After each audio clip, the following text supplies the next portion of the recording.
Það er bara svekkelse væntanlega. Já, bara ógeðslega mikið svekkelse. Bara ég skil ekki hvernig við töpum þessu 5-3 sko. Einstaklingar mistök og bara svona mistök sem verða til þessi marka. Það er dýrt í þessum landsliðsfótbolta. Þau bara refsa leið. Já, svo sannarlega. Bara dýrt á svona háa leveli þegar þú gerir svona eiginlega mistök eins og við gerum í dag. Þegar þú komin að þetta level þá bara þarfst að sleppa þessum mistökum og þeir refsa grimmilega. Þeir gera mjög vel. Þannig að við erum bara að droppa þessum mistökum sko. Já, ég meina bara stærsta hluti leiksins með tögl og haldir í þessu, komaðum langt niður á völlinn og þegar þeir voru að komast í seinni hálfleik, þú og Albert að finna eitthvað á boltanum, þá voru að opna það þegar þið vildir eiginlega. Já, sammála. Við vorum flottir á boltanum í dag, þá skorum 3 mörk, en svo á móti fáum okkur 5 mörk.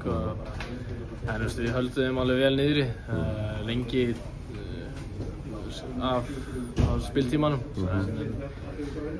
Svo, já, það er erfitt að segja það, maður þarf að horfa á þetta aftur. Já, en ég meina konur í 300 sterkt að koma tilbaka, hvað gerist svo?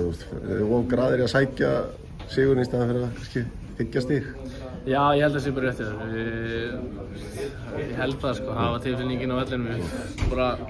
Að við vorum alltaf með Já, nákvæmlega, við förum einhvern veginn bara hættum að halda í hann og færa hann hratt á milli.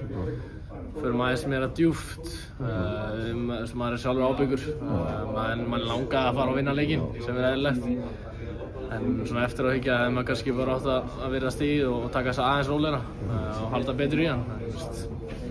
Svona er þetta. Maður lærir hratt að það er bara próf hérna á mánudaginn sem er eins stórt og það getur orðið. Já, við verðum bara að horfa á leikinn á morgun og greina hann og svo bara gleyma honum því að það er bara 2 dagar í leik á móti einu besta liði í heimi, þannig að við þurfum bara að vera klárir í slaginn þá. Við tökum núna 24 tíma að hugsa um leik og svo þurfum við bara að gleyma honum og læra á honum, þannig að það var alveg próf á mánudag.